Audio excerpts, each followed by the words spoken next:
Olá pessoal, como eu disse em vídeos anteriores, o MASP se baseia na busca de causas para o problema, não é causas raízes. Não é? Técnicas que nos ajudem a mapear essas possíveis causas são, portanto, importantes nessa abordagem. Esse é o propósito de técnicas como os 5 porquês, o diagrama espinha de peixe, o diagrama de relações. Essas são as técnicas que veremos neste vídeo. A primeira técnica a comentar, os 5 porquês. Não é? É uma técnica muito simples, é um método do raciocínio que procura explorar essa questão, né? Por quê? Por que razão? Por qual motivo? Por qual causa? O objetivo é chegar na causa raiz do problema. Essa técnica ela foi proposta pelo Taiichi Ohno, né, o pai do sistema Toyota de produção. Propôs essa técnica há muitas décadas atrás. E o exemplo que ele usava, e não é que justificava essa sequência de 5 porquês, é uma máquina que parou. Então, por que a máquina parou? Aconteceu uma sobrecarga, o fusível estourou. E por que aconteceu essa sobrecarga? O rolamento não estava bem lubrificado. E por que o rolamento não estava lubrificado? A bomba de lubrificação não estava bombeando adequadamente. E por que a bomba não estava funcionando bem? Porque a haste da bomba de lubrificação estava gasta, causando ruídos. Por que a haste estava gasta? Não havia um filtro, os restos de metais entravam na bomba e que acabou desencadeando essa situação até levar a máquina parada. Né? Então, portanto, é uma técnica bem interessante para explicitar esse processo de raciocínio, essa sequência de causas. Não é? No entanto, claro, na prática, a gente pode ter situações em que exista uma variedade, né? Uma miríade de porquês. Tá? Então, um exemplo bastante simples, mas bastante comum é quando a empresa não está conseguindo entregar os pedidos dentro do prazo. Bom, e por que a empresa não consegue atender prazos? Bom, talvez seja porque o lead time de produção está muito alto. E por que esse lead time está alto? Bom, é possível que a gente tenha várias razões, não é? Então, uma das razões pode ser o setup, não é? A preparação da máquina muito demorada, ou pode ser um problema relacionado à falta de peça, à falta de material, ou pode ser relacionado a refugo, retrabalho, ou mesmo falta de organização, de procedimento de operação, procedimento de controle. Né? E, portanto, cada uma dessas possíveis causas vão levar a ações diferentes. Né? E, portanto, um diagrama, que é o diagrama de Chicago ou espinha de peixe, bastante interessante e complementar aos 5 porquês, a técnica dos 5 porquês pode ser usado, né, para explicitar essas relações de causa e efeito, né? Um mapa de relações de causa e efeito. E esse diagrama ele tem uma estrutura clássica, né? Nesse formato de espinha de peixe. Nós temos o problema à direita e as causas de problemas, não é? E essas setas, não é? Levando das causas ao problema. E a partir de causas fundamentais. Não é? Então existem, digamos assim, pré-formatadas causas fundamentais relacionadas ao método ou ao operador, medição, máquina, material. Aí como a gente constrói um diagrama como esse? A partir de uma discussão em grupo, em brainstorm e procurando levantar causas relacionadas a cada uma dessas causas fundamentais. Então, até a gente ter um conjunto de possíveis causas relacionadas a método, operador e assim por diante, como nesse exemplo de alta dispersão de resultados de um processo de fabricação. Por que isso acontece? Bom, a causa desse problema pode estar relacionada à máquina.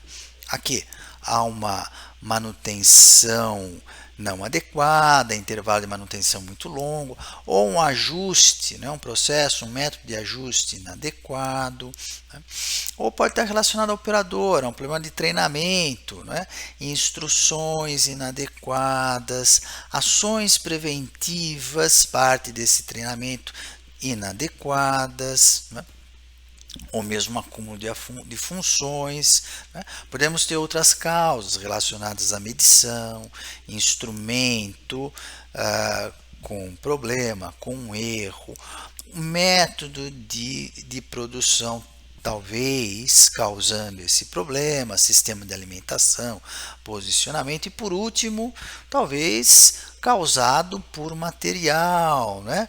Variação de composição, por variação de fornecedor.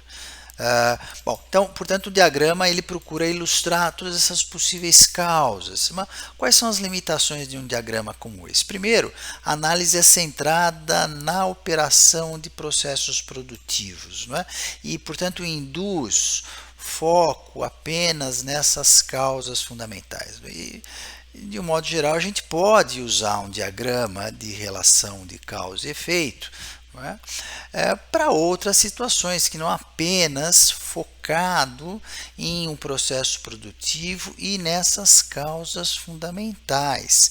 E além disso, que causas de ramos diferentes podem estar conectadas. Né? Então a gente pega nesse exemplo, talvez esse problema de manutenção esteja sendo causado por um problema de treinamento do operador. Então, a causa desse intervalo muito longo é um procedimento de operação, um treinamento para a operação que esteja definindo um intervalo muito longo, ou talvez uma falha do próprio operador de não ter seguido o plano de manutenção. Não é? A mesma coisa no que se refere ao método de ajustamento da máquina. Talvez seja um problema de treinamento, a causa seja treinamento. Então, enfim, o diagrama ele não explora essas interrelações. E um outro diagrama que aí sim explora todas as possíveis interrelações, que é um diagrama de relações, né, um mapa de relações de causa e efeito. Ele é uma alternativa ao Ishikawa, ele dá mais liberdade a essa expressão de ideias sobre possíveis causas e relações. Né? Por quê? Porque parte de uma folha em branco, né? Não parte desse conjunto de causas fundamentais. E esse diagrama de relações também é conhecido por ARA, Árvore da Realidade Atual. Não é? Por quê? Porque ele é usado na teoria das restrições, e na teoria das restrições ele recebe o nome de ARA, Árvore da Realidade Atual, então acabou ganhando também essa notoriedade com esse nome. Bom, e um exemplo de um diagrama de relações de uma ARA, é esse, né? Então temos aqui nessa ideia de árvore, nós temos aqui as causas raízes na base da árvore, né? E de um diagrama em árvore. E aqui vejam que a gente tem aqui possíveis causas de dispersão de resultados. Pode estar relacionado à dispersão da peça, não é? Ou a causa pode estar relacionada a desgaste acelerado da ferramenta, por um problema de ajuste da máquina, ou a distorção da peça por um problema de matéria-prima, ou por um problema de treinamento, de aperto, né, excessivo da peça, né, pelo operador, ou por uma distorção do dispositivo. Então veja que apesar de existir, não é, claro, a gente consegue identificar aquelas causas fundamentais, né? Seja relacionada a material, operador, máquina, método, mas o diagrama ele dá essa liberdade de estabelecer essas relações de causalidade, né? O que é bom, porque a gente com isso a gente explora todas as possíveis relações de causa e efeito. Ou nesse outro exemplo, né, temos uma baixa produtividade, por que isso acontece? Né? Pode ser que o tempo de setup esteja muito alto, né? Ou porque o índice de rejeição no final da linha é muito alto, ou claro, não é? Ambas as causas estejam levando a essa produtividade baixa. Não é? E com isso a gente vai explorando as causas das causas, por exemplo, uma baixa capabilidade de processo, por baixa repetibilidade do equipamento, ou por uma falta de treinamento, não é, nesses procedimentos operacionais, não é? Ou pelo fato de não existir uma troca rápida de ferramenta, levando esse tempo de setup muito alto. Muito bem, então como a gente constrói um diagrama de relações? Existe, claro, algumas regrinhas básicas de construção. Primeiro, claro, brainstorming para levantamento de causas, seguido por uma análise, um escrutínio das causas. Para a eliminação de afirmações imprecisas, incompletas, dúbias, redundantes, né, para a partir daí estabelecer um consenso sobre as causas, agrupar as causas por afinidade para ajudar a estabelecer essas relações de causa e efeito de novo, né, por meio de um brainstorm, e por último a validação dessas relações de causa e efeito e, claro, a validação do mapa como um todo. Algumas observações importantes. Primeiro, no que se refere a esse ponto de eliminação de afirmações dúbias. Isso é muito comum. Então, por exemplo, nesses dois exemplos, temos aqui uma afirmação, identificação de produto com erro, ou uma outra afirmação, identificação de produto com problema. Erro, problema, o que significa isso? Talvez a gente precise reformular essa causa, talvez uma afirmação mais precisa, mais completa seja essa, o erro na identificação de lote de fabricação de produto. Então, com isso a gente especifica melhor qual que é essa causa de um possível problema.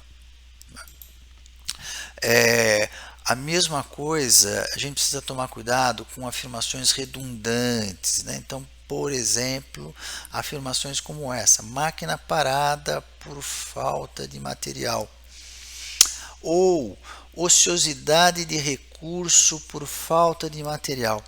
É bem possível que essas duas afirmações estejam querendo dizer a mesma coisa. O recurso aqui está relacionado à máquina. Então, portanto, a máquina parada é um recurso ocioso, e esse recurso ocioso acontece por falta de material. Então, é preciso a gente juntar essas duas afirmações numa única só, eliminar essa redundância. A mesma coisa nesse exemplo: interrupção de produção por falta de manutenção, ou manutenção preventiva falha. As duas afirmações estão querendo dizer a mesma coisa. Então precisamos juntar interrupção de produção por manutenção preventiva falha. Então, com isso a gente evitou essa redundância e tornou a nossa afirmação mais completa. Um outro ponto é o consenso sobre as causas. Depois de a gente ter feito esse escrutínio sobre todas essas possíveis causas, a gente precisa refletir, esse conjunto de causas, a gente deve refletir essa visão do grupo. Então, uma técnica muito comum é a votação. Por meio da votação, identifica o que a maioria pensa. Claro, não é a unanimidade, mas é a visão da maioria. Bom, existem outras técnicas mais elaboradas, como o Delphi, que pode ser usado numa situação como essa. Outro ponto importante é o de agrupamento das causas por afinidades. Então, com isso, ao agrupar por afinidades, ajuda a identificar relações de causa e efeito entre essas causas afins, ajuda a construção do diagrama. Então, aqui, por exemplo, a gente tem causas relacionadas a planejamento e controle da produção, não é? Agrupadas. Não é? Então, o operador não segue programa de produção, lotes fracionados, ordem de produção não confiáveis, não é? Apressamentos de ordens de produção, ou então relacionado à manutenção, não é? Significativas interrupções por quebra de equipamento, tempo de reparo nos equipamentos elevado, frequentes quebras de equipamento. Então, com isso a gente agrupou, e fica mais fácil de a gente identificar relações de causa e efeito, fica mais fácil de a gente construir, organizar a nossa ARA, não é? A nossa árvore de relações de causa e efeito, especialmente quando a gente tem várias causas levando ao problema. Bom, um outro ponto importante é sobre essa organização dessas relações de causa e efeito. Né? Então, para a gente construir essa árvore, a ideia é que o efeito principal fique no topo, cascateando causas para baixo. Né? Relações de causa e efeito ascendentes, setas da causa, né, para o efeito, levando ao efeito. Né? Então, produtividade baixa porque o tempo de setup é alto.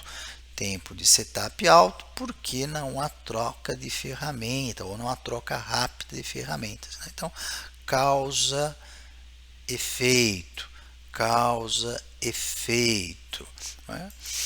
Um outro ponto importante é que a gente precisa muitas vezes de algo explicativo para que a causa que a gente identificou de fato leve ao problema, ao efeito. Né? Então, como nesse exemplo, estamos dizendo que a produtividade é baixa porque o tempo de setup é alto.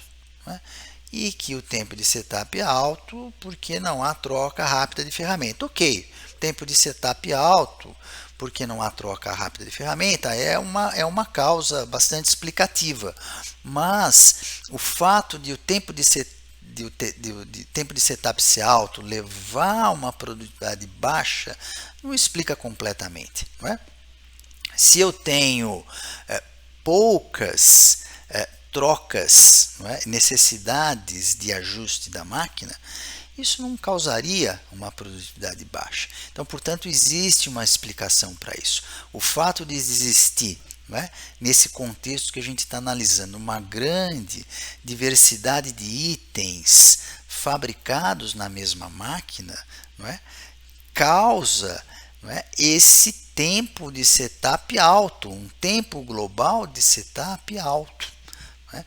Porque não existe troca rápida de ferramenta. Então, existe uma necessidade de troca, não é? da máquina e não tem troca rápida. Isso causa um tempo global de setup alto, uma baixa produtividade. Então, com isso, a gente tem aqui duas causas atuando conjuntamente, levando a esse efeito indesejável. Então, a gente precisa prestar atenção nisso e por isso que a gente precisa validar essas relações de causa e efeito, ou seja, essas relações devem explicar completamente o problema. Então, como esse exemplo aqui, né? O produto não conforme porque o processo de medição é impreciso. Bom, não parece que essa causa explique completamente o problema. Então, deve ter alguma outra razão. Não é? Então, o processo de medição é impreciso. Mas e o processo de fabricação? O processo de fabricação é impreciso.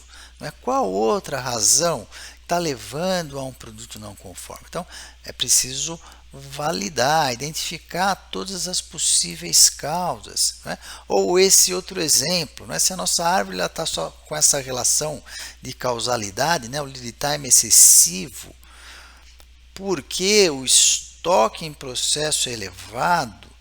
Bom, essa causa não explica completamente esse problema. Né? Qual que é a outra razão? Né? Por que temos né? Então temos máquinas gargalo, o que mais está causando esse lead time excessivo, né? E por último, né, vamos falar sobre as causas raízes, né, que são essas causas fundamentais. Elas estão na base do diagrama, e claro, o esforço de melhoria deve focar nas causas raízes, né? Então, como nesse nosso exemplo, as causas raízes aqui é, né, não ter troca rápida de ferramenta ou equipamento com baixa repetibilidade, falta de treinamento em procedimentos operacionais. Portanto, o foco de melhoria está aqui nessas causas raízes, né? E por último, um último ponto a observar é que às vezes a gente chega a causas raízes que estão além da nossa esfera de controle. Não é? Claro, pode ajudar a explicar a situação, mas não resolve um problema. A gente precisa encontrar um outro caminho, uma outra solução. Não? É um exemplo muito simples.